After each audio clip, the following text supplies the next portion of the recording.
महंगाई में मुल्क में शदीद इजाफा होता जा रहा है।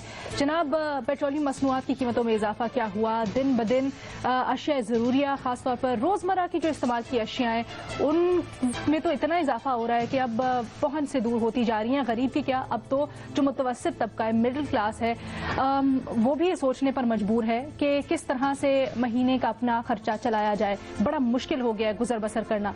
लेकिन जनाब, आज वफाकी वजीर असद उमर साहब आए, उन्होंने जब ये महंगाई से मुतल्लिक और अशिया ज़रूरियत की कीमतों से मुतल्लिक हुकूमत आगे क्या प्लान करती है ज़रा ब्रीफली बताया। साथ ही साथ उन्होंने ये कहा कि जनाब, जो तेल और दीगर अशिया की कीमतों में इजाफा है वो सिर्फ पाकिस्तान में नहीं दुनिया भर में हो रहा है, और इसकी वजह है कि कोरोना की वजह से वो कहते हैं कि जी ये आलमी मसला है, पूरी दुनिया में डिमांड एंड सप्लाई का मसला हुआ, दीगर मसाइल हुए जिसकी वजह से कीमतों में इजाफा हुआ, इसलिए पाकिस्तान में भी इसके असरात आ रहे हैं। उन्होंने कहा जी महंगाई नीचे आएगी जब कोरोना नीचे आएगा। साथ ही साथ आपको ये भी बताते चले जी, वजीर आज़म की ज़ेर सदारत मुल्क की मईशत और महंगाई पर खास तौर पर आज एक इजलास भी हो रहा है, उससे मुतल्लिक भी अपडेट शामिल करेंगे। अपोजिशन का क्या प्लान है?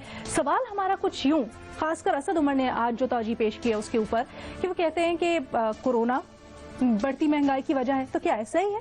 क्या बढ़ती महंगाई और मईशत के इस नहज पर पहुंचने की वजह है क्या हुकूमती ना अहली या फिर कोरोना? अपने एनालिस्ट से जानने की कोशिश करेंगे। पैनल का जी तारुफ करवा दूं। सुहेल बड़ायत साहब हमें ज्वाइन करें, हसन निसार साहब हमारे साथ हैं, रीमा उमर साहिबा वाया स्काइप और मजहर अब्बास साहब हमारे साथ मौजूद है। सुहेल साहब, सबसे पहले आपसे पूछना चाहूंगी, हुकूमत 3 साल पहले जब आई पीटीआई की हुकूमत, तो एक मालूम होता था कि प्लान है मईशत को दुरुस्त समत में लाने के लिए उनको खास तौर पर मुंतखब किया गया।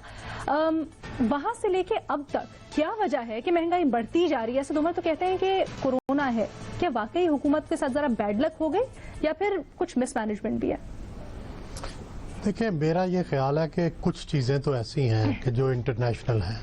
फ़र्ज़ करें पेट्रोलियम की प्राइसेस हैं या ऑयल की प्राइसेस हैं, यानी घी की प्राइसेस हैं, ये तो समझ आती है। लेकिन सब्जियों की कीमतों में इजाफा या ऐसी चीज़ों की अजनास की कीमतों में इजाफा जो कि हमारी लोकल हैं, गंदम है, चीनी है, सब्जियां हैं, अब इनकी कीमतों में सिवाय बद इंतज़ामी के, हुकूमती नाअहली के, मेरा ख्याल है कि कोई इंटरनेशनल फैक्टर शामिल नहीं है। इंटरनेशनल फैक्टर जिन चीज़ों में होता है वो हमें पता है। हमें पता है कि जो चीज़ें इंपोर्ट की जाती हैं या जिन चीज़ों का इंटरनेशनल इम्पेक्ट है उसमें अगर इजाफा हो तो समझ आता है कि भाई दुनिया में महंगाई हुई है, यहाँ भी होगी। लेकिन जो चीज़ें पाकिस्तान में जिनकी पैदावार है, जो पाकिस्तान के अंदर हैं, जिनकी फिक्स प्राइस है, उनके ऊपर जो है क्यों इजाफा हो रहा है? आप टिंडे कद्दू जो हैं उनकी कीमतों में क्यों आए रोज़ इजाफा हो जाता है जी? टमाटर की कीमतों में क्यों इजाफा हो जाता है? आलू की कीमतों में क्यों इजाफा हो जाता है? तो ये मेरा ख्याल है कि हुकूमत के पास जो प्राइस कंट्रोल का निज़ाम है वो बिल्कुल ही हुकूमत का फेल हो गया है।